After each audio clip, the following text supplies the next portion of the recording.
tarawih 8 dan 20 tuh. Sayyidina Umar tuh dia buat 23.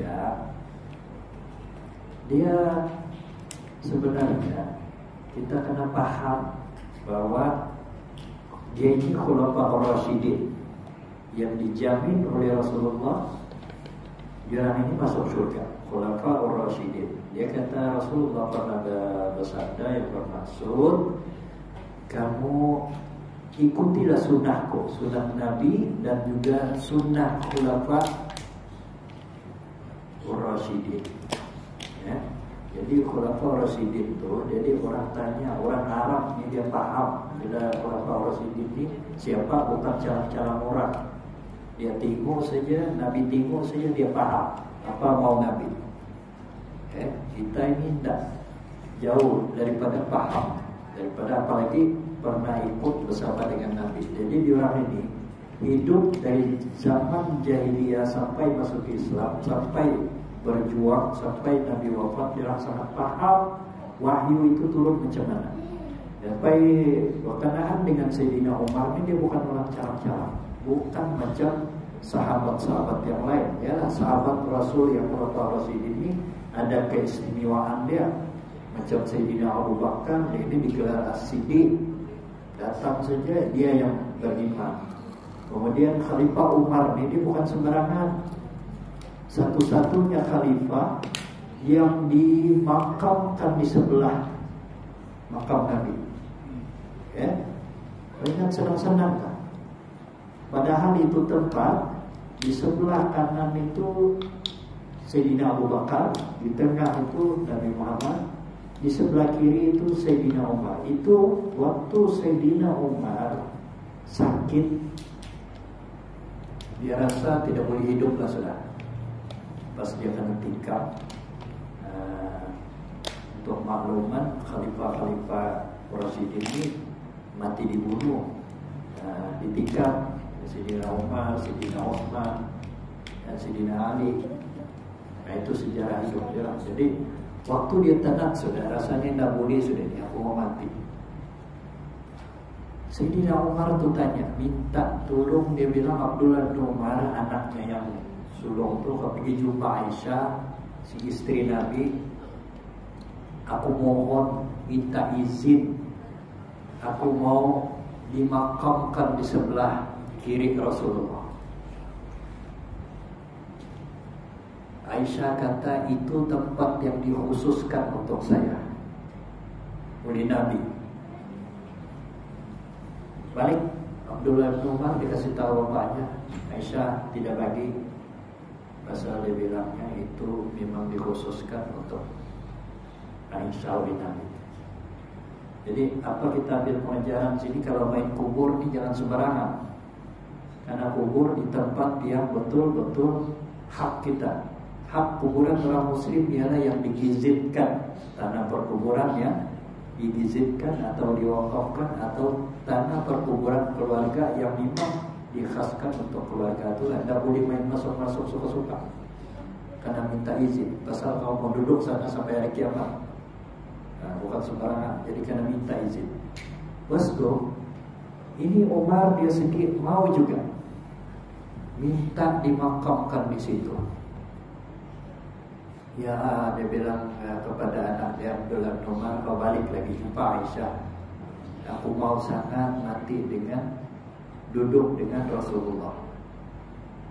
Sebab kenapa? Pernah Rasulullah berkata kepada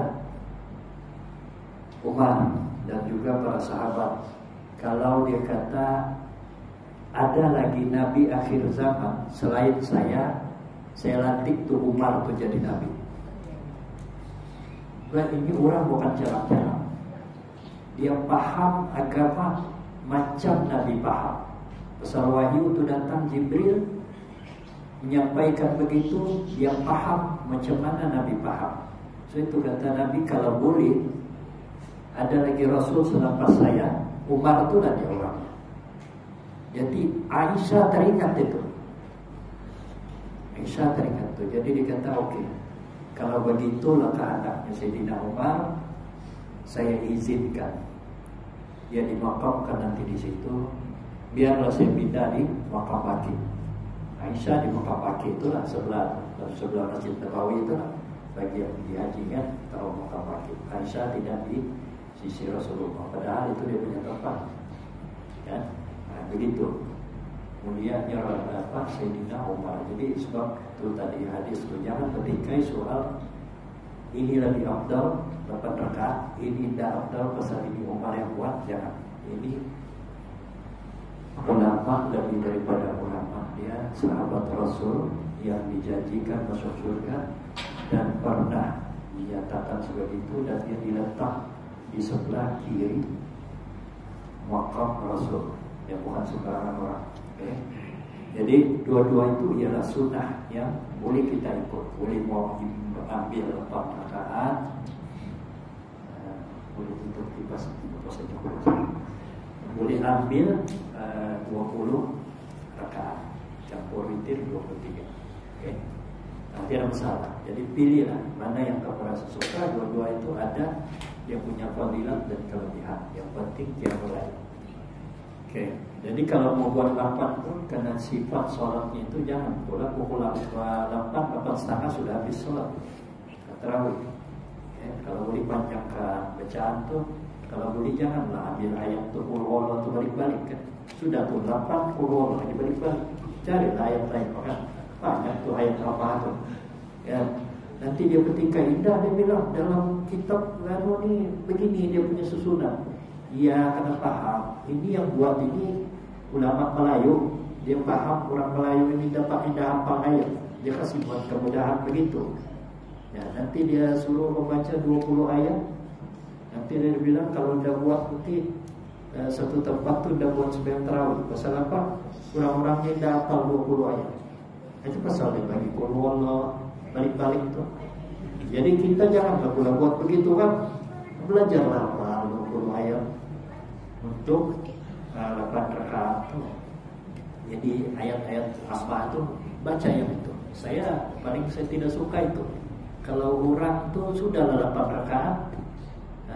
Rakaat pertama qul huwallah. Kemudian alhaqumut takasur. Kemudian balik lagi qul huwallah lagi balik. Baru wal asr. Pidik-pidik pula itu ayat. Kan susun alhaqumut takasur wal asri wail apalagi alam tarakai dan seterusnya itulah berbizakan yang lain. Kalau yang mampu bawa ayat Al-Quran keluar jangan salah. Cuma kita tidak bertikai lah, sebab itu ayat ini sunat saja di dalam tarawih. Tapi kita nak tarawih yang berkualiti lah kan? Jadi banyak kita baca ayat, banyak pahala yang kita dapat. Jadi kalau satu ayat kita baca qul huwallah, kita dapat satu pahala diganda sampai 10, sampai 70, sampai 700. Tapi itu baru satu ayat. Tapi kalau kita baca lagi ayat lain sampai di 10-20 ayat juz di dalam juz amma itu, kita lagi banyak dapat pahala.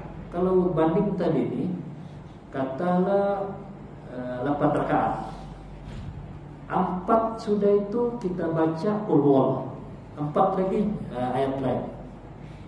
Kita hanya baru membaca 4 ayat campur qul huwallah, baru 5 surah.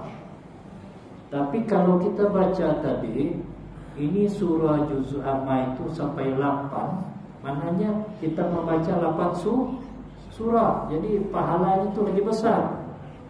Nah, itu yang kita kena paham benda-benda begini. Ya.